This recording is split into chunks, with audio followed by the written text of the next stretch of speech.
आज हमारा जो विषय रहता है वो है पितरों को जल कैसे दें।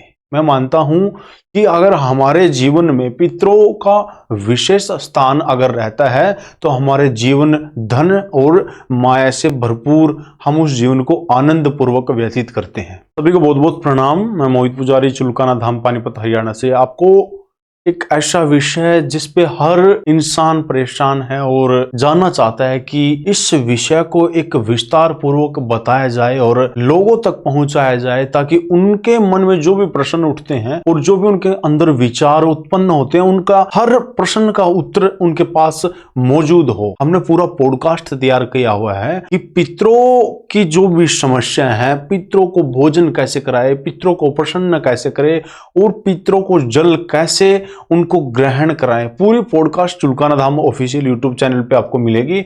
आज हमारा जो विषय रहता है वो है पितरों को जल कैसे दें। मैं मानता हूं कि अगर हमारे जीवन में पितरों का विशेष स्थान अगर रहता है, हम उस जीवन को आनंद पूर्वक व्यतीत करते हैं। अगर हमारे परिवार में, व्यापार में अगर पितरों की किसी भी प्रकार से कृपा नहीं है तो हमारा जीवन ऐसे ही व्यर्थ है।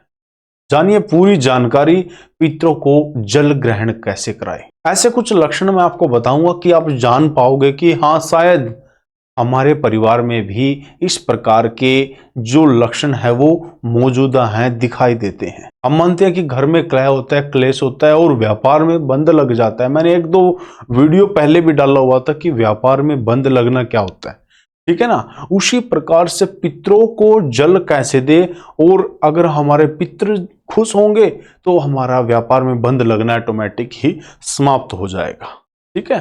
सबसे पहला यह लक्षण होता है कि व्यापार एकदम बंद पड़ जाना। उसके बाद में जब आप रात्रि में, आपको ये लगता है कि रात्रि में आज तो हमें भोजन ग्रहण करने की इच्छा हो रही है, तो आप ये मत समझना कि हमें भोजन ग्रहण करने की इच्छा हो रही है। आप ये समझना, एक कोई ना कोई लक्षण होता है, आप ये समझना कि हमारे पितृ भोजन ग्रहण करना चाहते हैं। इसी प्रकार से आपको अगर रात्रि में प्यास लगती है तो ये मत समझना कि हमें प्यास लग गई है। आपके पितृ देवता कहीं ना कहीं प्यासे हैं, जो आपके माध्यम से ये आपसे स्वप्न में या फिर इस प्रकार से रात्रि के समय में आके आपसे भोजन ग्रहण करने की इच्छा प्रकट करते हैं। इस वीडियो में मैं आपको ऐसी विधि बताऊंगा कि जिसके द्वारा आप अपने पितरों को भोजन ग्रहण करा सकते हो, जल ग्रहण करा सकते हो। ठीक है। अमावस्या से पहले आपने ये देखना है कि अमावस्या कब है। आज जैसे अमावस्या, तो एक दिन पहले आपने ब्राह्मण को, मैं यहाँ पे किसी ब्राह्मण जातिवाचक शब्द का मैं प्रयोग नहीं कर रहा हूं कि कोई ब्राह्मण है तो ब्राह्मण को ही आपने वहां पे निमंत्रण देना है। ब्रह्म जानाति इति ब्राह्मण, जो ब्रह्म को जानता है उसको ऊंच नीच का पता है, ब्रह्म को जानता है, ज्ञानवान है, उसको इस संसार लोक का ज्ञान है, उसके तन में मन में त्रिकाल संध्या है और हर समय भगवान की भक्ति में व्यस्त रहता है और कर्मकांडी ब्राह्मण है। इस प्रकार से आपने किसी ब्राह्मण को अपने घर पे इनवाइट करना है, उनको निमंत्रण देना है कि अमावस्या के दिन हमारे घर में आप भोजन ग्रहण करना। जोड़े के रूप में आपने उन पति पत्नी को घर में निमंत्रण देना है अमावस्या के दिन। अमावस्या से एक दिन पहले उनको अपने घर में भोजन के लिए निमंत्रण देना है। देखो, वैसे तो ब्राह्मण का भी कर्तव्य होता है, अगर कर्मकांड ब्राह्मण है और त्रिकालदर्शी, त्रिकाल संध्या करता है, तो ब्राह्मण का भी फर्ज होता है कि हमारे पुण्य जो हमारे द्वारा गायत्री मंत्र या फिर गुरु मंत्र के द्वारा हमें जो पुण्य प्राप्त है, हमारे जीवन में जो पुण्य व्याप्त हैं, उन पुण्यों को जिसके घर में हम भोजन ग्रहण करते हैं वहां पे छोड़कर आ जाए और पुण्य फल, हम पुण्य वाचन वहां पे अच्छे कर्म, अच्छे आचरण और अच्छा व्यवहार उनके परिवार में बना रहे, अच्छा व्यापार में वृद्धि हो, ऐसी मंगल कामना हर उस ब्राह्मण को भगवान के माध्यम से जरूर देना चाहिए कि आपका जो घर है, व्यापार है, पूर्ण रूप से प्रफुल्लित हो। ब्राह्मण का भी यह कर्तव्य रहता है कि इनके द्वारा हमें भोजन प्राप्त हुआ है, भोजन किया है इनके घर में, तो पुण्य वाचन करे, वहां पे स्वस्ति वाचन और भी अन्य मंत्रों के साथ में उस घर के जो नेगेटिविटी को दूर करके पुण्यवाचन वहां पे करना चाहिए। अक्सर आपने देखा होगा कि भंडारे में, फ्री का भंडारा खाने वाले के शरीर में प्रवेश जो नेगेटिविटी है, उसके घर में प्रवेश जो नेगेटिविटी है, उनके पास में पैसा कभी नहीं रुकता और फ्री का भोजन ग्रहण करना चाहते हैं। भंडारे में जहां पे आपने देखा भंडारा खाने के लिए उधर ही टूट पड़े, शरीर में एलर्जी वगैरह, ये उसी का निशान, उसी का उदाहरण है। अगर आप भंडारा फ्री का भंडारा खाते हो, भाई अपने आप से भंडारे की व्यवस्था करो। भंडारे खाने वाले मत बनो, भंडारा खिलाने वाले बनो। अपने पुण्यों को कमाओ और अपने सर से जितना बाहर है उसको उतारते चलो, ठीक है ना। अब आपने क्या करना है कि ब्राह्मण को अमावस्या के दिन इनवाइट करना है अपने घर पे कि आपने हमारे घर में पितरों का भोजन ग्रहण करना। बड़ी प्रसन्नता पूर्वक अगर ब्राह्मण कहे कि हम आपके घर में आएंगे तो बड़ी खुशी के साथ में घर की महिलाएं अच्छे तरीके से स्नान आदि से निवृत्त होके घर के मंदिर में दीपक जगाएं और स्नान आदि से निवृत्त होके घर की रसोई में तरीके से भोजन बनाए।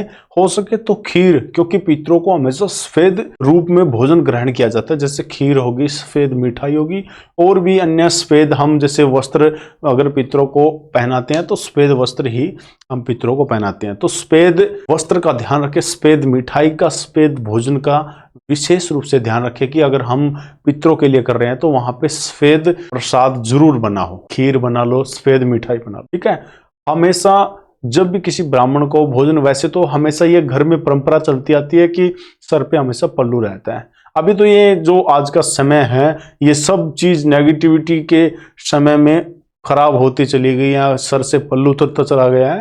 परंतु जब सर से पल्लू उतर गया तो वहां पर पितरों की जो उपस्थिति उस घर से दूर हो चली, वहां पे नेगेटिविटी विद्यमान होगी और वहीं से प्रारंभ हो गया। और आज के समय में ऐसे ऐसे घर हैं कि नेगेटिविटी उनके घर में भरी पड़ी है, पॉजिटिविटी का नाम मात्र भी नहीं है।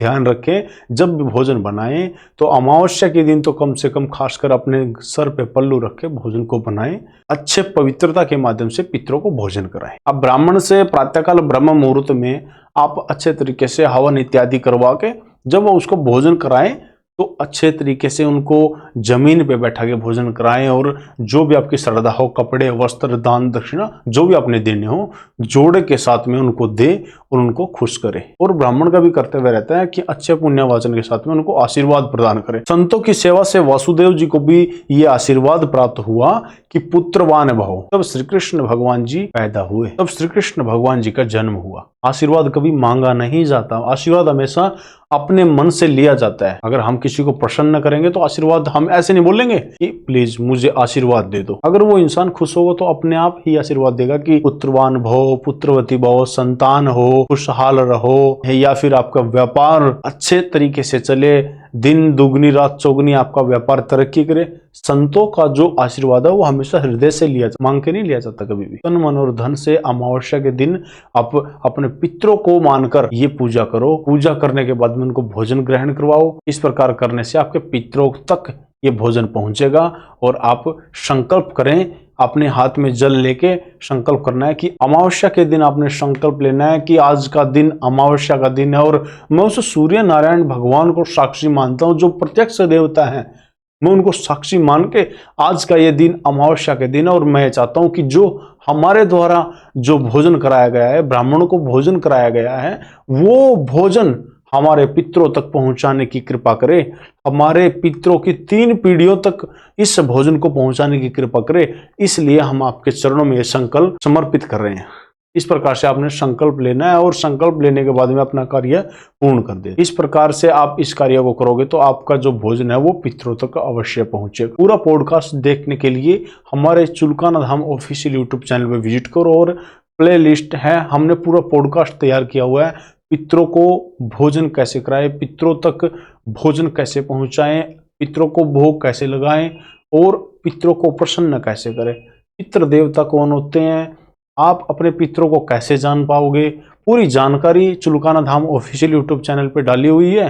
आप वीडियो डालोगे कि पितरों के बारे में जानकारी या फिर पितरों की पूजा कैसे करें, मोहित पुजारी वीडियो ऐसा डालोगे तो पूरी प्लेलिस्ट आपके सामने नजर आएगी। तो वहां पे जाके आप अपनी जो भी आपकी श्रद्धा भाव से जो भी आप कार्य करना चाहते हो उसी प्रकार की वीडियो आपको मिलेगी। चुलकाना धाम यूट्यूब चैनल से जुड़े रहो ताकि आपको भविष्य में भी ऐसी ऐसी जानकारी मिलती रहे।